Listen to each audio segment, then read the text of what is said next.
حي على الفلاح.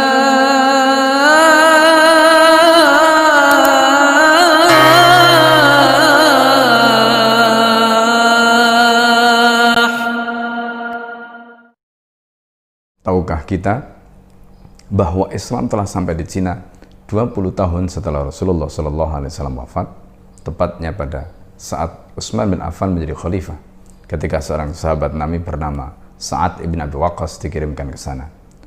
Dan kita hari ini menyaksikan makam Sa'ad bin Abi Waqqas ada di Cina. Umat Islam mengenal kertas ketika mereka sudah sampai ke Cina, dan dari situ duplikasi mushaf Al-Quran dilakukan di zaman Utsman bin Affan ketika mereka sudah mengenal kertas dari Cina. Tahukah saudara bahwa seorang panglima bernama Qutaibah bin Muslim al-Bahili telah sampai di Cina dan kemudian membuat kekaisaran Cina pada waktu itu betul-betul gemetar dan merasa ketakutan, sehingga akhirnya mengajak berunding dan berdamai dengan khilafah Bani Umayyah yang panglimanya dipimpin ketika itu oleh Qutaibah bin Muslim al-Bahili. Saudara-saudara sekalian, sejak saat itu umat Islam betul-betul mereka berhasil menyebarkan Islam ke wilayah atau ke negeri tirai bambu itu.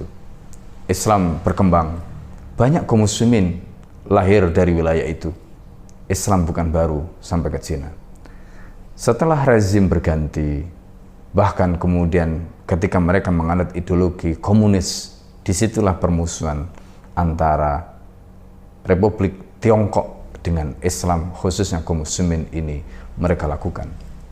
Dengan alasan ancaman Islam, maka mereka berusaha untuk memaksa orang Islam, terutama suku Uighur, mereka yang tinggal di wilayah Xinjiang. Xinjiang dalam bahasa Arab itu artinya adalah Al-Ardul Jadidah, tanah baru. Saudara-saudara sekalian, bagaimana mereka sebagai seorang muslim dipaksa identitasnya harus mereka tanggalkan. Bagaimana mereka sebagai seorang muslim bahkan mushaf mereka pun tidak boleh mereka bakar kemudian. Begitulah penderitaan yang dialami oleh saudara-saudara kita. Ketika umat Islam datang ke sana dengan pimpinan seorang Qutaibah bin Muslim al-Bahili, kekaisaran Cina ketika itu tunduk dan gemetar di hadapan khilafah Bani Umayyah. Tetapi hari ini ketika umat Islam tidak punya perisai, umat Islam tidak punya imam, sebagaimana dalam hadis Nabi, innamal imamu junnah yuqatalu min wara'ihi wa yuttaqabih. Imam itu adalah perisai dan dia akan menjadi panglima untuk memimpin umat, memimpin rakyat, memimpin kaum muslimin, dan menjadi perisai bagi umat Islam. Tapi ketika umat Islam tidak punya perisai, siapa yang akan membela mereka? Siapa yang akan melindungi mereka?